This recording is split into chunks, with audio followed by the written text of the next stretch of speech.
আসসালামু আলাইকুম। শুভেচ্ছা জানিয়ে শুরু করছি চ্যানেলের সংবাদ। আপনাদের সাথে আছি আমি সেলিনা হায়দার। বিএনপি চেয়ারপারসনের উপদেষ্টা মাহিদুর রহমান ভারত সরকারের সমালোচনা করে বলেছেন, তাদের ফরেন পলিসি খুবই খারাপ। আওয়ামী লীগের দোসররা বাংলাদেশের সাম্প্রদায়িক সম্প্রীতি নষ্ট করার জন্য কোটি কোটি টাকা খরচ করেছে বলেও তিনি অভিযোগ করেন। বিএনপি চেয়ারপারসনের ফরেন অ্যাফেয়ার্স অ্যাডভাইজার ওহিদ আহমেদের সংবর্ধনা অনুষ্ঠান শেষে সাংবাদিকদের সাথে আলাপকালে তিনি এসব কথা বলেন। বিস্তারিত জানাচ্ছেন মঈনুদ্দিন মঞ্জু, ক্যামেরায় ছিলেন শামীম হোসেন। সিলেটের গোলাপগঞ্জ উপজেলা ও পৌর বিএনপি মঙ্গলবার বিকেলে বিএনপি চেয়ারপারসনের ফরেন অ্যাফেয়ার্স অ্যাডভাইজার ওহিদ আহমদের সংবর্ধনা অনুষ্ঠানের আয়োজন করে। অনুষ্ঠানে কয়েক হাজার নেতাকর্মী অংশ নেন। এতে প্রধান অতিথির বক্তব্যে বিএনপি চেয়ারপারসন বেগম খালেদা জিয়ার উপদেষ্টা মাহিদুর রহমান ভারতের বর্তমান সরকারের ফরেন পলিসি খুবই খারাপ বলে মন্তব্য করেন। ভারত সরকার, বিশেষ করে আমি ভারতকে দোষী না, ভারতের বর্তমান যে সরকার তার foreign policy is extremely bad.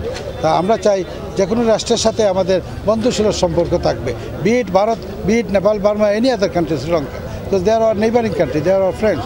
যুক্তরাজ্য বিএনপির সাবেক সভাপতি মাহিদুর রহমান অভিযোগ করেন, আওয়ামী লীগের দোসররা কোটি কোটি টাকা খরচ করে বাংলাদেশের সাম্প্রদায়িক সম্প্রীতি বিনষ্ট করার অপচেষ্টা করছে।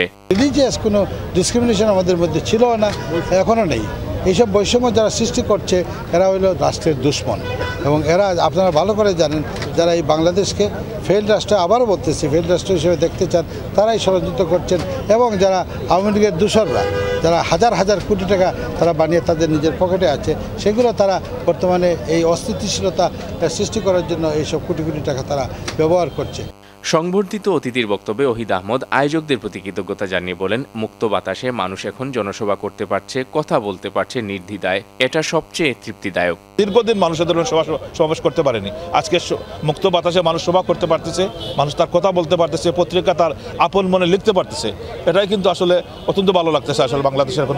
গোলাপগঞ্জ উপজেলা বিএনপি সভাপতি নোমান উদ্দিন মুরাদের সভাপতিত্বে অনুষ্ঠানে বিশেষ অতিথির বক্তব্য রাখেন সিলেট জেলা বিএনপি সভাপতি আব্দুল কাইম চৌধুরী, সাধারণ সম্পাদক ইমরান আহমদ চৌধুরী সহ সিলেট ও গোলাপগঞ্জ বিএনপির শীর্ষ নেতৃবৃন্দ। Moinuddin Manju, channel S news, Sylhet.